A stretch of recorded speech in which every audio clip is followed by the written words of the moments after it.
Bekasi, ribuan pencari kerja memadati lokasi tak terkendali.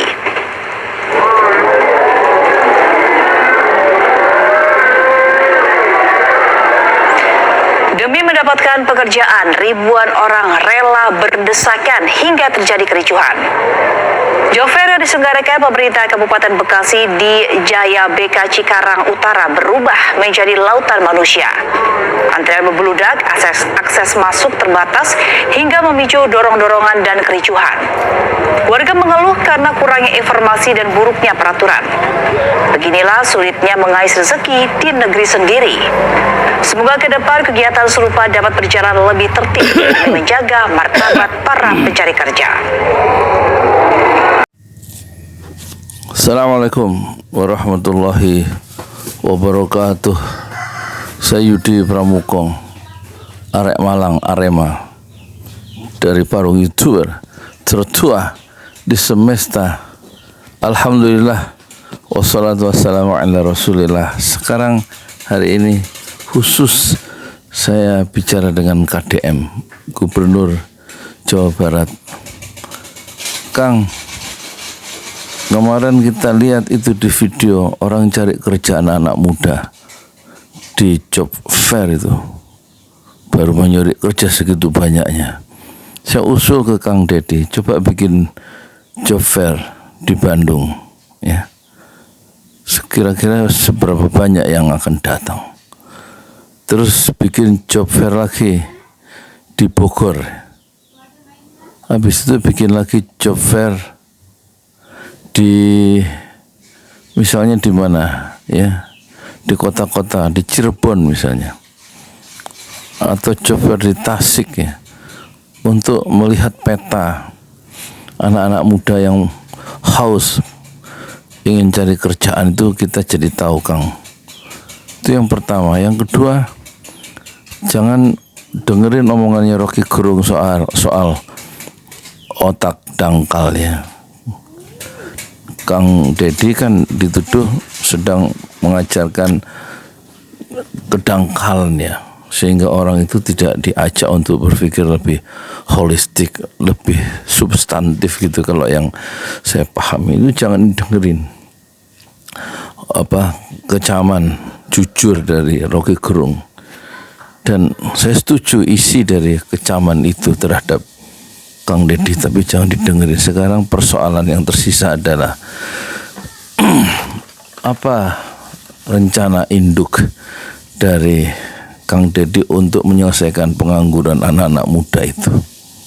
Tapi dibikin petanya dulu, dibikin job fair di berbagai kota, supaya tahu itu real apa fantasi sebenarnya orang pengen kerja itu. Jangan-jangan cuman pengen ketemu teman-temannya aja kali, atau memang betul-betul mereka nggak punya kerja. Ya jangan dibayangkan anak-anak muda yang di job fair itu terus pengen jadi tukang kebun, nanam pohon di puncak. Nggak semua orang itu suka pertanian, ya. Harus dicek dulu itu petanya. Pertanyaan saya nggak yakin Kang Dedi punya peta kebutuhan anak-anak muda itu berapa banyak, dan itu perlu pemikiran mendalam untuk mengenal atau mendeteksi persoalan anak-anak muda yang kelimpungan sekarang itu. Nggak bisa didekati dengan karikatif, ya. Orang yang nggak punya kerjaan terus ditawarin udah nyapu di kantor saya 2 juta kerjaannya. Itu kan karikatif, ya. Tapi bagaimana keputusan politik itu bisa mempengaruhi, mengentaskan pengangguran jutaan anak muda secara serentak karena keputusan politik sebagai seorang gubernur, kan gitu. Dan itu perkara yang nggak main-main itu, menyelesaikan itu, ya kan. Perlu berpikir tenang, perlu diskusi yang intens dan tanpa perlu kamera. Jangan ngikuti gaya kepemimpinan orang yang dulu senang naik mobil SMK terus masuk gorong-gorong, dan kemudian dia dielu-elukan sebagai orang yang dekat dengan rakyat. Itu udah nggak masanya itu. Terus ngelempar kaos, ngelempar bagi-bagi sepeda itu sifatnya karikatif, ya. Tambal sulam maksudnya karikatif teh. Tapi akar masalahnya apa?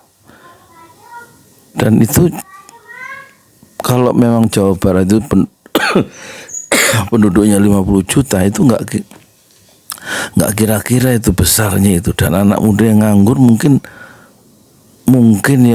yang real itu juga jauh lebih besar daripada yang ngikuti job fair. Coba sekali-sekali selama sebulan saya usul saya yang terakhir, Kang, sebagai surat terbuka, coba jangan pakai kamera selama sebulan, bekerja di dalam senyap untuk menyelesaikan pengangguran anak-anak muda yang disebut generasi milenial atau generasi Z itu, Gen Z itu.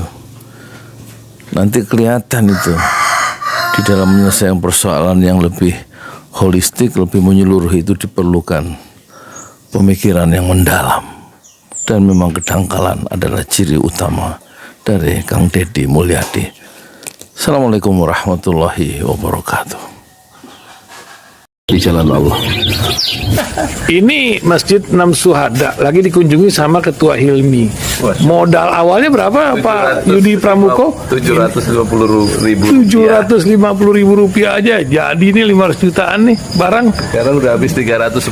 Masya Allah, tuh udah pakai keramik, laponnya tinggal. Granit tuh kayak marmer. Tuh, Masya Allah nih, sampai juga kita ke sini. Masjid Enam Syuhada, ngapa namanya Masjid Enam Syuhada, Ya, Pak Yudi? kita mau mendokumentasikan perjuangan dakwah nama anak muda pengawal Habib Rizik Syihab itu. Masya Allah. Yang dibunuh sama orang jahat di kilometer 50. Kilometer 50 ya. Itu kan simbol memperjuangkan dakwah itu kita harus memberikan segalanya untuk Islam kan ya. Untuk Masya dakwah Islam. Allah. Dan nama anak muda itulah yang sudah memberikan segalanya untuk Islam. Masya Allah. Kita Apa nanti nama pemuda itu ada juga di sini mungkin diterahkan? Mungkin namanya 6 syuhada. 6 syuhada Ya. itu, 6 syuhada dipasang di sini, 6 syuhada. Bip Ali, apa yang dikomentarin dari ini semua, Bip Ali? Masya Allah, luar biasa. Dari uang 700.000, kalau pengen ternyata bisa. Bisa. Allah kirim. Tuh, bisa. Ya, Masya. dengan masuk satu gang kecil, tapi Bapak ini luar biasa. Kecil tuh. Oh, Masya Allah ya. Satu call aja. Masya Allah, perjuangan Pak Yudi Pramuko, YouTuber sejagat paling tua. Tertua di semesta. Tertua di semesta. Masya Allah. Tukang donat. Tukang donat. Tukang donat dari Paru. Ini saya laporkan dari lapangan ini, langsung dari Masjid Enam Syuhada. Masya Allah. Dan ini dia. Dalam lihat ah. Tuh lihat tuh masjidnya. Tuh imamnya di situ tuh. Malam-malam lagi kita. Masya Allah. Masih kurang nih. Atapnya katanya transfer aja. Masjid Enam Syuhada sebentar lagi selesai. Dinding lubang angin sebagian sudah terpasang, lantai 2, dan kemudian plafon termasuk lantai bukan keramik, granit 150 dus bersama tiang-tiang yang ada 16 setinggi 4,5 meter. Kemudian finishing terakhir adalah tangga menjebol atap ya, lantai pertama untuk masuk ke lantai 2. Inilah Masjid Enam Syuhada. 2,5 tahun lalu dimulai pada 2 Agustus hari Senin 2021. Tinggal sedikit lagi insya Allah, dan lantainya dari keramik, bukan keramik, granit sudah diresmikan lantai pertama. Nanti lantai kedua lewat sini tangganya jebol untuk masuk ke lantai 2. Inilah Masjid Enam Syuhada yang sangat megah karena dari bahan-bahan pilihan, kualitas nomor 1,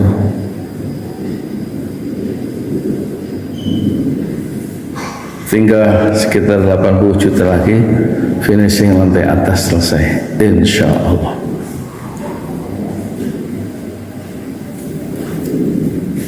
Ya, inilah Masjid Enam Syuhada yang sangat bersejarah, ya, dalam sejarah dakwah Indonesia modern, insya Allah, karena ini dibangun dalam konteks kezaliman rejim penguasa yang sudah membunuh 6 santri dari front pembela Islam, dan kita abadikan pengorbanan dan perjuangan dakwah mereka, sehingga kita sebut namanya Masjid Enam Syuhada. Mereka mengawal perjalanan dakwah gurunya Habib Rizik Syihab, dan mereka dicegat oleh orang-orang jahat di kilometer 50. Saya Yudi Pramuko, tukang donat dari Parung Juber, tertua di semesta Fasbir Sabrun Jamila. Bersabarlah dengan kesabaran yang indah. Assalamualaikum warahmatullahi wabarakatuh.